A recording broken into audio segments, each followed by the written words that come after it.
რა გინდა, რას ეძებ. აგერ არის პასპორტი, აგერ არის სკრინი.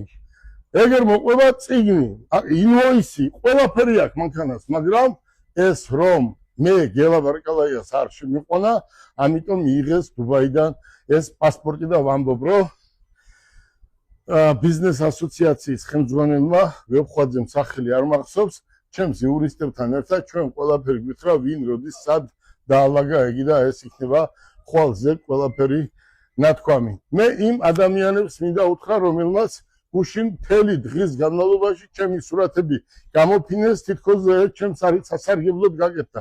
გეუბნებით, საქართველოში პიკაპი შემომყავდა მე, რეალურად და ძირითადად. თელ სახელმწიფოზე ვყიდიდი, კარგფაში და გარანტიასაც ვაძლევდი და დღეს ვის შეყავს.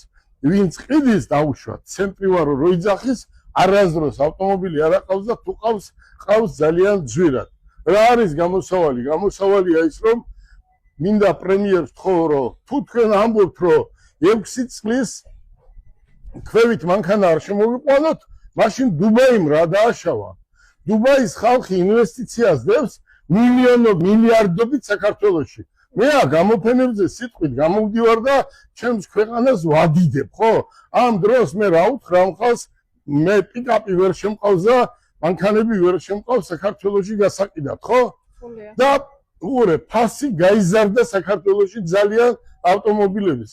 მე ტენდერში 3 წელია მონაწილეობა არ მიმაღებიეს, ხო? და ერთი კალოტკის გამოცვლა სახელმწიფოს უჯდება 10-ჯერ, 20-ჯერ მეტრი, ვიდრე როცა მე ვიყავი. აი ეს არის მიზეზი. ერთად მოდი, აი უყურეთ, ნინი. აი რამდენი ავტომობილი ყავს, შეხედე. ეს არის ჩვენი მაღაზია უბრალოდ. აი ეს ყველა მიცის, ახლა მე ვინც მიცნობს, აქედან ჩვენი ოფისი აგერ არის და ბევრჯერ გავაკეთებ გადაცემა.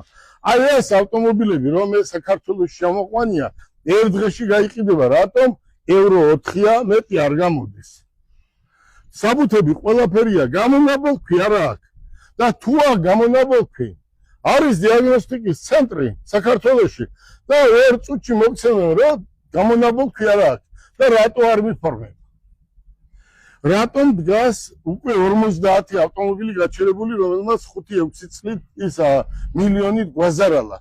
ბატონო და ქალბატონებო, მე სახელმწიფოს საქმეში ვერ ჩავერევი. სახელმწიფო რა გადაწყვეტილებასაც მიიღებს, ის გადაწყვეტილებაა მიღებული, ხო?